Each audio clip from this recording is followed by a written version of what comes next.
Hello, everybody, and welcome to the 8's Spot. My name is Naour. I'm here with my co-host Brady Phelps and Ironmen football coach Jason Drengwitz. Coach, Friday's win over Champaign looked clean for long stretches. What is your top takeaway from Week 8, and what did your group do best? I thought, Andrew, that, the first half I don't think ended the way we wanted it to. We gave up a long touchdown. They sub in their backup quarterback. They have a coverage bust and give up a long touchdown. Then we're driving to score. We don't really execute. We get a couple holding penalties. Then we're getting points on the board. I didn't manage the clock very well. And so kind of disappointed how the half ended, but really happy with how we responded in the second half. We just kind of put our head down and went back to work in the second half. And really, I thought, played pretty clean and pretty dominant in the second half. So I was really proud of how we handled halftime and how we came out the second half to start. So it's really not about the last quarter you play. It's about the next quarter. You always hear them talk about the middle eight in football, the last four of the first half and the first four of the second half. And we didn't really handle the last four of the first half well, but came out the second half and did a really nice job. So proud of our guys. And fans see the final product on Friday nights, but what specific practice habits would you say have helped the Ironmen this season week to week? I think in general, we practice very hard, but I think along with that is our practice routine is pretty consistent.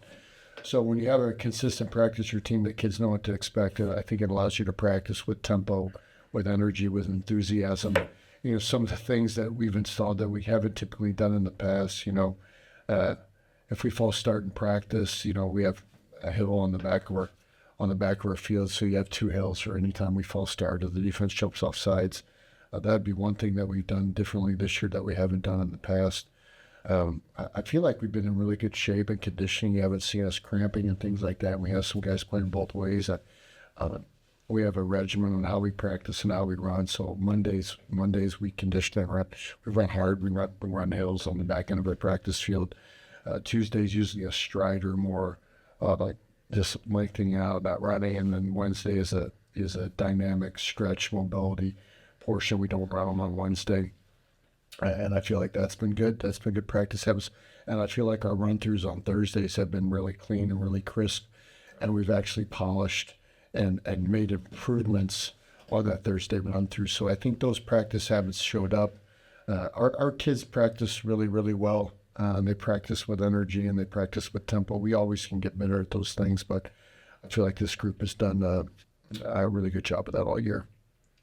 Yeah, we saw a lot of holding penalties on Friday, kind of on both sides, but for us as well. Is that something you're just attributing to high effort, or are you going to make a concerted effort to clean that up? I think we're going to make a concerted effort to clean it up. I don't know.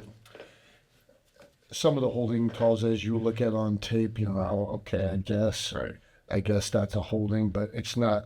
They're effort plays. I'd rather a guy be holding downfield than not be downfield hustling, but there's still killer penalties that we got to work on, things we can work in practice, things we can identify, when we're always holding when we go against our scout, because it becomes a habit. So we have to definitely clean that up, because I think even at the end of the first half, going into score, we had two huge gains, a completion to Holden Baldwin, a really good throw by Lucas called back for a penalty. Then we ran a QB draw up, where we get a huge gain, and that's called back for holding. So they still are killers, so we have to clean those up. We have to be better. And we'll try and address those things at practice with our technique work that we do.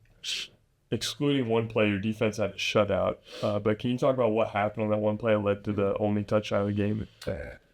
Yeah, so, it's always kind of interesting because Centennial, the starting quarterback, went out. Mm-hmm. And they bring in a backup. And it's always funny to me, you watch NFL, you watch college, a backup comes in. It seems like they always throw.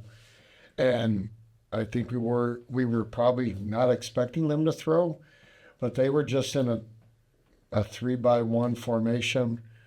We were in our bump coverage, which is a June 2nd install. Our 3-by-1 base coverage is bump, and we busted. Typically, your backs. So Jalen's our boundary receiver, and he's got his eyes on number 3. And if number 3 goes out immediately, he makes an out call. That tells Micah the corner to trap the out. Brady Carroll's got to work to number 1, and Jalen goes to number 2. Well, Micah thought he heard an out call, so he traps 1. Jalen says he doesn't make an out call. Brady doesn't hear an out call, so Brady hangs on number 2.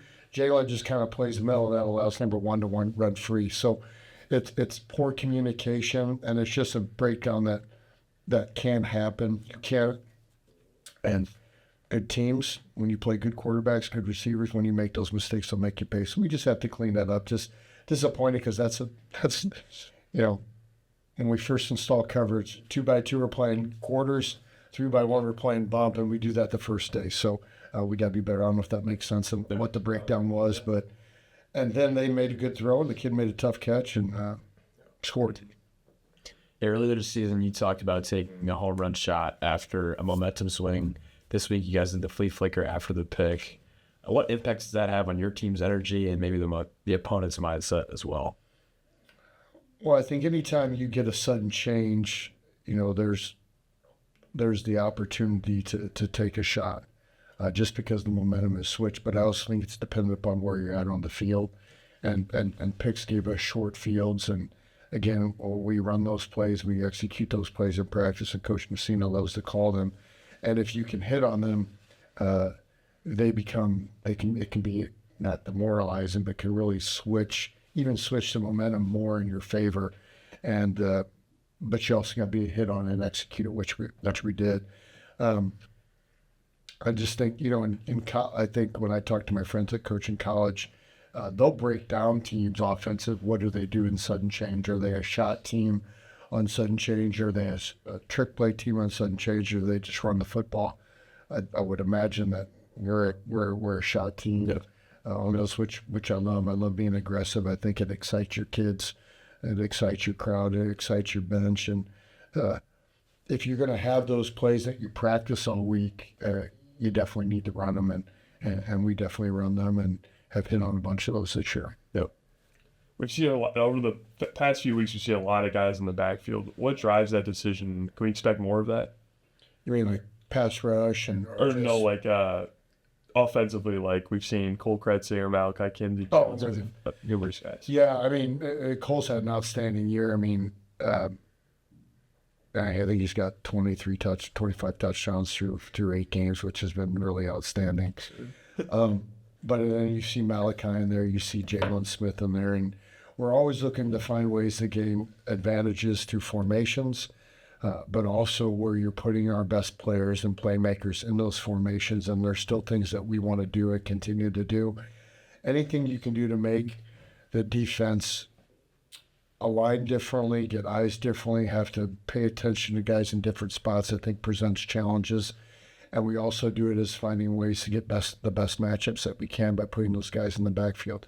We also shift a bunch. We'll shift our receivers from one side to the other. We'll move backs on both sides. Again, it's just movement and alignment that you better be buttoned up defensively, because if you're not and you bust, we have the guys and the players, I think, that can make you pay for those mistakes if we execute.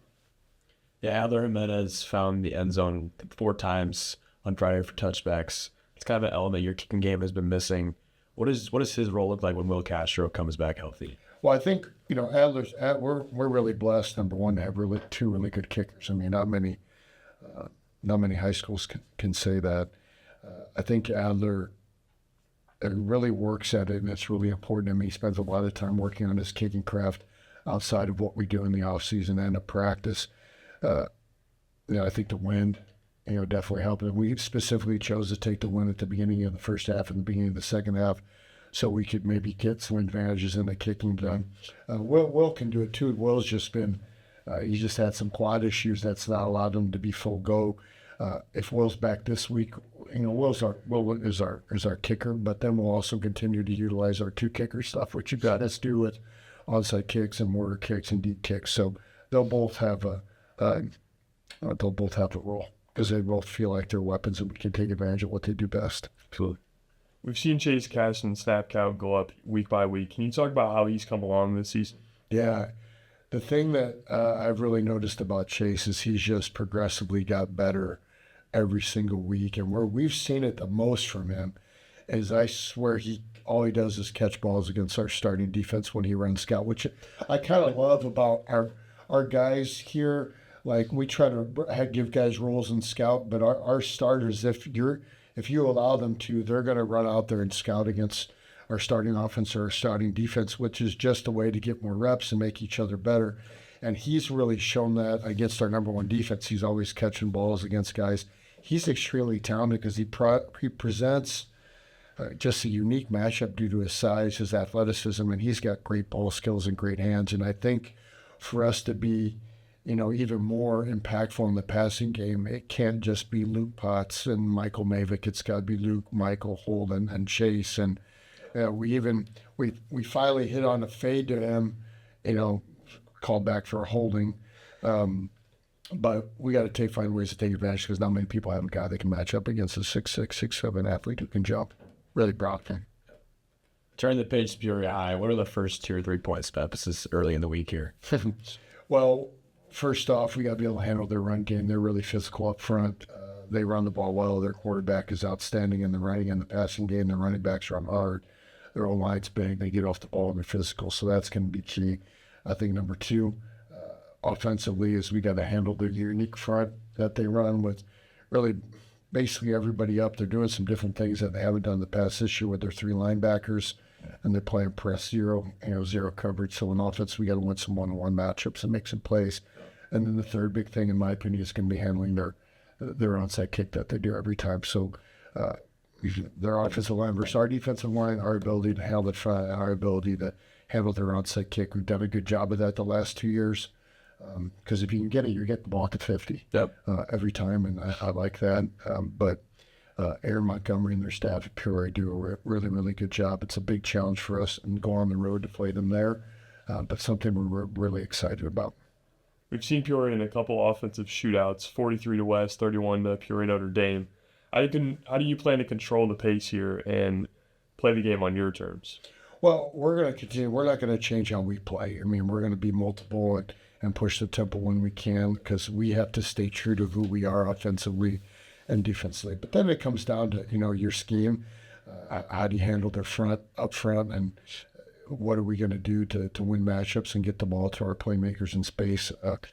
I think we got to be able to run the ball, obviously, and then defensively we got to be able to hold up against the front and be able to handle them on the perimeter because they've got receivers that are fast with really good ball skills, and it's we got to put in our own wrinkles to try to stop them and limit their explosiveness, but we're going to do the same thing, and it should be a fun game for sure. We've seen Peoria play a lot of man in the past. Where are the matchups that you like, and how are you guys going to exploit those? Well, I think in man, you can by formations, you can move some guys around and get some matchups that you like. So I think we have to be multiple in our looks on what we get them, and also within those different formations, move our players around and put them in different spots.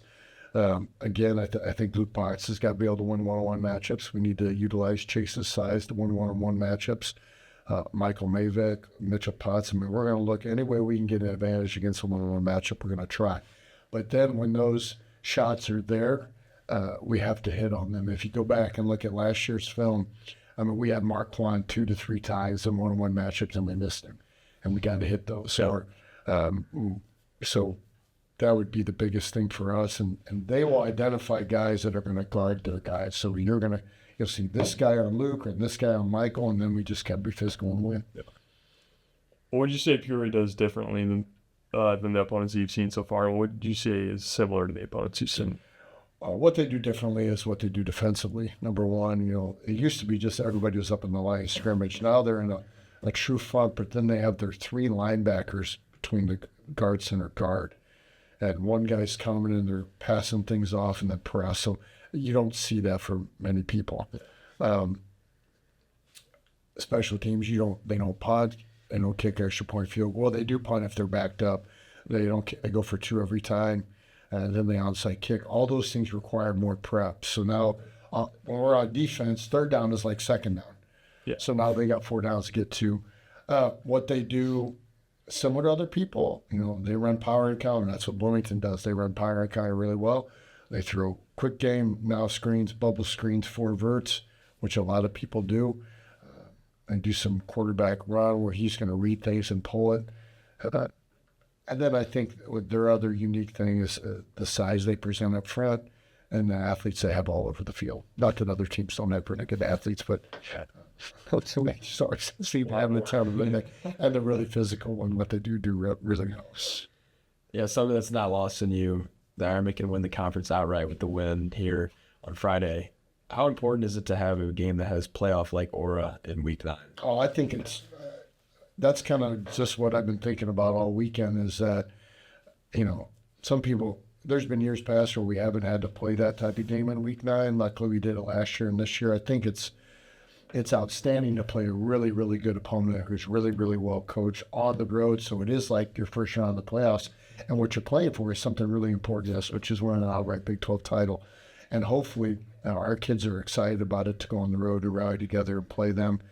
So it's a great way to hopefully you're going to give yourself a chance to win at the end of the game. But what a great way to get yourself ready mentally and physically for what the postseason is going to bring. It's a big deal, too, because every year our first goal is to win the Big 12 conference title. You talk about that every week, all season. Now you're to Week 9 where you've clinched a share, but nobody wants to share a conference title. You want to win those things outright, but it should be exciting. But, again, it's going to be a big challenge against a really well-coached and extremely talented team. But, again, we're excited about that type of opportunity to play Week 9. Coach, thank you for your insight as always, and good luck in the conference championship on Friday.